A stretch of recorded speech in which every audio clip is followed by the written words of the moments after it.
Hey everybody, my name is Patti Mason and I am a licensed drug, alcohol, and mental health counselor in Oklahoma City. I'm also a certified anti-diet health coach and a certified life coach. I've been in the field in some capacity for at least the last 9 years, maybe even 10. I'm currently in private practice in the Oklahoma City area. And in my private practice, I work with individuals one-on-one in a therapeutic setting. And I also have a component to my business online where I work with women in a coaching setting to help them heal from disordered eating, disordered body image, and dieting. So tonight, my topic is going to be compassion fatigue. And this is a phrase that I feel is much less common in the recovery and mental health world than it should be. It's a phrase that I wasn't very familiar with until about 3 or 4 years ago. But I feel really strongly about educating about compassion fatigue just from some of the things that I've been through in life. And many people are probably going to confuse burnout with compassion fatigue. But there's a couple of big differences, but they are very similar. One of the biggest differences to note is that burnout does not have a direct correlation to trauma. We'll get into this a little bit more when I start talking about how we develop compassion fatigue. But for right now, all you need to know is burnout is not directly correlated to trauma. So I first stumbled across compassion fatigue 3 or 4 years ago when I started working with my own counselor. My husband retired from the Air Force in 2013, a year after we got married. And shortly after that, he ventured into the civilian workforce, which, if there's any military veterans listening, you know that that's a struggle.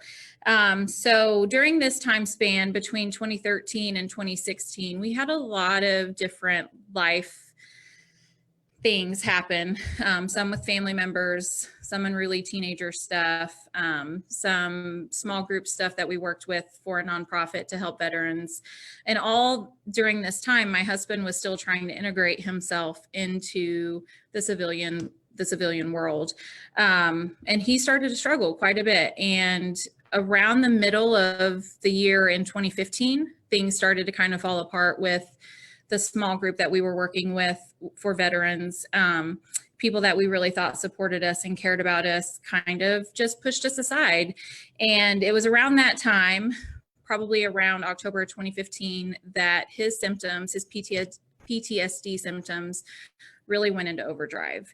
And during this time, he and I both struggled quite a bit. And it was between the years, or between the time in 2015 when our small group ended and in 2016 when I met with my counselor, that was the hardest year of my life. It was some of the darkest and most depressing, anxiety-filled days that I've ever experienced.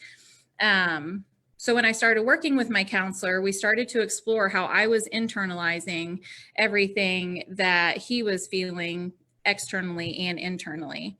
And the reason why she started there, which I'll get to again later, the reason she started there is because it's really, really hard to love and care for somebody who is distressed or who's having a really hard time. So just to kind of give a little overview of what we're going to talk about tonight, I'm going to talk about what compassion fatigue is, how does it happen, what are the symptoms of it, and how can we prevent it or heal from it. So we'll just start with a good old definition. So compassion fatigue is defined as emotional exhaustion caused by the stress of caring for traumatized or suffering people or animals. I almost left the animals piece out. I'll leave it in there. If you want to go look up the epidemic that's happening with compassion fatigue with veterinarians and rescue organizations, you're more than welcome to. Doesn't quite fit what we're talking about tonight, but in my research, apparently it's a huge epidemic. So if you have a heart for that, you can go check that out too. But for tonight, we're going to focus on the traumatized or suffering people portion. Compassion fatigue is considered to be a secondary traumatic stress disorder, but it does present very similarly to PTSD. And I believe that most of us who work with either on a professional level or even just a family or loved one level, most of us experience compassion fatigue. And But I also think that a lot of us don't talk about compassion fatigue because we really do want to show up for that person. We really do want to be there to support them. We want to let them know that we're not abandoning them. We want them to feel loved. But most of all, we also don't want them to feel like a burden. So as they struggle, we continue to struggle with them. We keep going. We keep taking on more and more responsibilities. We keep taking on more of their struggles, more of their burdens, and all the while we're taking less and less care of ourselves. So how does compassion fatigue start? Just like with many things in life, it starts out extremely small, and I would venture to say that most of us that suffer from compassion fatigue, it starts out as an act of love. We really do want to help the person that we love who's struggling. But there is a pattern to compassion fatigue, and it's got several steps. So I'll list those steps out, and then I'll talk about each one and kind of how they tie in together. So the steps or the patterns for compassion fatigue is that we are exposed to suffering. We then create a concern because of the suffering. We have an empathic response. Then we're experiencing prolonged exposure to suffering. There's possible traumatic memories that come back up for you. There's other life demands on top of that, and all of those things together equal compassion fatigue. So we'll go back to the first step for exposure to suffering. So this could be a lot of different things. This could be that your loved one is experiencing substance abuse issues or mental health, and they're just telling you stories about their experiences, maybe when they went out on their last bender. Maybe they're telling you traumatic events that have happened to them. Maybe your loved one is saying things that lead you to think that they're suicidal. All of those things are exposure to suffering. So because you are in a relationship with this person, you love that person, you care about them. So when you're exposed to suffering, your concern for them grows. So as your concern for them grows, you start to spend a lot of emotional energy, a lot of time thinking about them. You might even find yourself daydreaming at work, trying to figure out what they're doing throughout the day. You might find yourself repeatedly calling that person. You might find that you are driving around after work for hours trying to locate them. Maybe you haven't heard from them in a few days. So as this exposure to suffering continues, your concern will increase. So then as your concern increases to a point where you really feel like you have to do something, that's when your empathic response comes into play. So this is really from a great place. Empath reactions are usually a really heartfelt reaction to something. Most counselors and people in the helping professions actually consider themselves to be empaths because you have to be really in touch with people to really get a good feel on their emotions and their moods. But when it's a loved one, your reaction is totally different. So your empathic response could look a lot different. So then if your loved one still hasn't gotten help, if they're still struggling, you have the possibility of being exposed to prolonged exposure to suffering. So your loved one is still struggling with either their mental health or their substance abuse issues. They haven't gotten help, or they haven't gotten the help that really got them to a stable point. And during this time is when you might be more prone to traumatic memories popping back up. It can happen in the first exposure to suffering that we talked about, but the longer that this cycle goes on, the more worn out we get and the more likely we are to put ourselves at risk or in danger. So during this fourth step of prolonged exposure to suffering is when a lot of people will start to have flashbacks or start to have memories that pop up. Or just experience traumatic things themselves because of what they're trying to go through for their loved one. So on top of that, life doesn't stop. So you have your loved one who's struggling. You have somebody who you care about deeply and you're trying to help them, but there's other life demands that are on top of that. So you still have other kids that you need to feed and keep alive. You have a job that you have to keep because you have to pay bills. You have all these other things that start to layer on top of your concern and fear for your loved one that it literally bogs you down and you don't have enough energy to get through your day. And all of these things together is what leads us to compassion fatigue. So compassion fatigue in a nutshell is basically caring so much that you're putting yourself at danger, which inherently caring isn't bad, but when you put yourself in danger is when you're in danger of not even helping your loved one, and that's what you set out to do to begin with. So some symptoms of compassion fatigue might sound familiar. So I'm going to read a few of them to you, and then we'll kind of go into what that might sound like or look like, and how we can combat some of those. So some symptoms, some really common symptoms of compassion fatigue include resentment, not taking care of yourself, maybe not showering or not eating or going to the gym. Maybe you dread answering the phone when certain people call, or you dread going to certain events or meetings. Possibly that you're lethargic. Maybe your energy level is low. Maybe that's because of sleep disturbances. You might experience increased irritability. You might notice that your productivity has decreased. You might notice that you've started to isolate. Maybe you notice that your self-worth has kind of declined, or even that you feel pretty hopeless. So all of those are pretty common symptoms of compassion fatigue. And if you're familiar with any kind of mental health or just know anything about mental health, that probably sounds a lot like depression. And that's exactly why I sought out counseling from earlier when I talked about when my husband started struggling with his symptoms of PTSD, is I just thought I was depressed. I really thought that I was having some sort of problem adjusting to our new normal. And I really thought that once he got help and once he started feeling better, that everything would go back to normal, whatever that means. So eventually he did seek help. He started counseling and he explored some other avenues to try to help him cope with everything that he was dealing with. And as time went on, he started getting better and I wasn't getting any better. So that's when I sought out counseling for myself. And being a counselor, I knew exactly what she was going to ask. So I had prepared myself. I knew she was going to ask, "Why are you here?" So I had fully prepared to tell her that I was experiencing depressive symptoms. And I go in the first time and she asked the question I knew she was going to ask. "So why are you here today?" And kind of surprisingly, I blurted out, "My husband's recently been diagnosed with PTSD and I don't know how to deal with it all."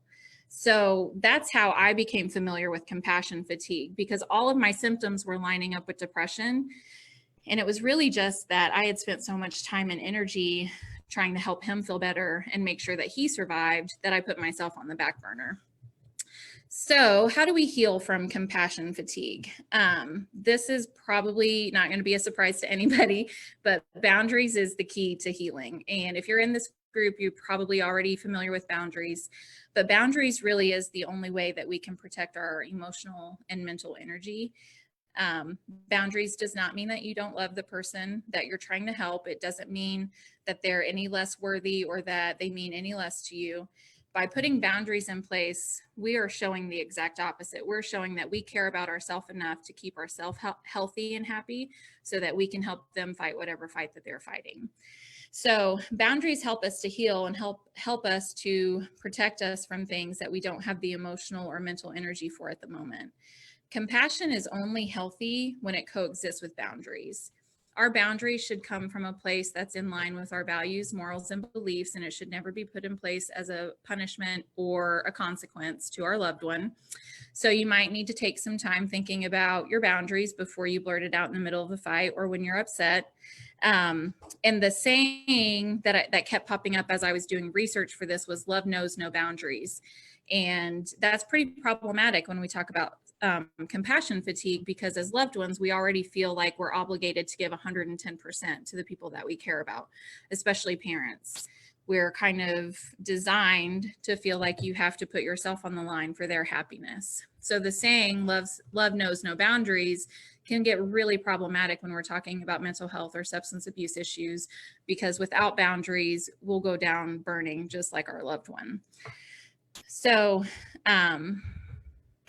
we have to really think about what boundaries are going to help protect your energy, what boundaries are going to help you stay healthy enough to help them in their future endeavors. Boundaries along with counseling. When we're talking about compassion fatigue, counseling is going to be another great way to heal and protect from that. Your counselor is going to help you identify triggers, identify certain patterns that maybe your loved one exhibits whenever they're starting to spiral out of control. And maybe you can then be on guard a little bit preemptively before compassion fatigue starts. So there are several different things that you can do to combat compassion fatigue. Boundaries, again, being number one. Seeking counseling or support groups would be a close second. And then third, just being open and honest with yourself that you can't do everything. You can't make decisions for your loved one. They're not going to change just because you loved them enough. They're going to need professional help on their own, but you can stay healthy enough to help them get that. So, in all that being said, compassion fatigue is a really serious and significant thing that doesn't get talked about enough, I think, with loved ones. So make sure that you're taking care of yourself so that you can take care of the people that you care about. Sweet. So I've got a couple of questions queued up while we kind of wait. This is our live Q&A question and answer portion. So if anybody's got questions for Patti, fire them away in the comments section or ask them in the Q&A section of the Zoom room, and we'll get to those. While we're waiting, you just wrapped up with self-care. Mm-hmm. What does healthy self-care look like? That can be a really tricky question, because for some people, healthy self-care might be that you actually get up and brush your teeth for the day. Maybe you've neglected yourself so much to the point that you haven't taken a shower in 3 or 4 days. So maybe self-care looks like that. For somebody else, self-care might be that you turn off your cell phone and just enjoy nature or quiet or listen to some music or a podcast. It can really be a range of things. I always suggest for people to find something that brings them at least 1% more peace and comfort than they had before they started self-care. And I also remind everybody that self-care doesn't have to cost money, because we kind of live in this romanticized self-care world where it's massages and pedicures, and that's a pretty privileged standpoint. So self-care doesn't always have to cost money, but it needs to bring peace and joy. You talked about boundaries and self-care kind of being the key to healing from compassion fatigue. If we got out ahead of compassion fatigue, thinking about how do we prevent it, what does healthy help and support look like that would maybe keep you from ending up with compassion fatigue altogether? Yeah, and I think that's the key. Like for me, for example, knowing what I've been through and what compassion fatigue feels like, I can find my triggers a lot faster. So if my husband is having a bad day, or if I'm noticing depressive symptoms in him, I have to really check myself and make sure that that's not the motivating factor or the driving force for my emotions for the day. I still see a counselor, no shame in that. Every counselor needs a counselor. So that's another way that helps me really stay balanced with what I can offer him and taking care of myself. And I just really carved out time for myself, because one of the biggest things that I noticed whenever we were kind of in the middle of this tornado of mental health was I did nothing for myself for almost 2 years. So going to the gym is a big thing for me, counseling, friends, support systems, that kind of stuff. So anytime we see that stuff being neglected, that's a pretty big red flag. Oh yeah, yeah. So now's the time. If anybody has questions for Patti related to compassion fatigue, heck, Patti knows more than just about compassion fatigue. If you've got questions about anything, especially deep theological life questions, I'm sure Patti would love to. I'll give it a shot. To field those. So, if anybody's got questions, now's the time for those. How instrumental, and if any of these are too personal, but you should. So that's why I'm here. How important was communication between you and your husband about what you're experiencing related to what he's experiencing? How much did that play a role in you guys kind of riding the ship, and how much does that play a role in your ongoing kind of relationship and managing all this stuff? Yeah, that's still something that's kind of being explored, because we're only a couple years out from both of us realizing what we were both going through. So, anybody who's gone through counseling knows that you don't have one session and all the light bulbs turn on at the same time. So we're continuously having conversations. I think he and I are both lucky because we both have a willingness and openness about counseling and communication. So it's never a one-sided conversation. That would be much, much harder. That would probably take a marriage counselor to intervene and help with that. So we're lucky in the sense that we both have a background with counseling. We both understand how it works. We also know that we may not like what the other person has to say, but the biggest thing that I've learned through all of this is like, I can't take any of it personally. Like if he's having a bad day or if he's triggered by something, that's not anything that I did intentionally. And he has the same understanding. If I'm having a bad day or struggling with something that I'm coping with, he knows that it's not a personal thing, and we are really good at giving each other space. But also my favorite question to ask is, how can I support you? Because we always try to support people in the way that we want to be supported. And it's kind of like the love languages. Like we don't all need support in the same way. So I'll try to ask him when I know he's really having a tough day, like, what can I do specifically today to support you? Yeah. Are there any differences in how people process compassion fatigue related to their gender? I would assume the answer to that would be more than likely yes, but I don't know the answer to that for sure. Thanks for the stumper, Anne. I mean, men and women process things differently Sure. in general anyway. They process and feel emotions differently. So I would say that compassion fatigue would be no different. Yeah. But I'm a female and I can only talk about from a female perspective. So, you guys' experience was with trauma and your husband's PTSD related to being a veteran. How might compassion fatigue play out for parents who have experienced, we don't typically think of addiction being traumatic for families. Oh, it totally is. Yeah. But we should. So yeah. Maybe talk a little bit about that. Yeah, so trauma is really anything that just leaves a lasting mark on us in a negative way or not so healthy way. So it absolutely can be traumatic for a parent to find out that their child has been using or is addicted to substances, and just the whole process that comes after that, trying to find treatment facilities for them, trying to find affordable doctors or counselors. All of that process can be really traumatizing. So I don't think that the process is totally different as far as how compassion fatigue develops and how we can combat against it. I think the situation is just different.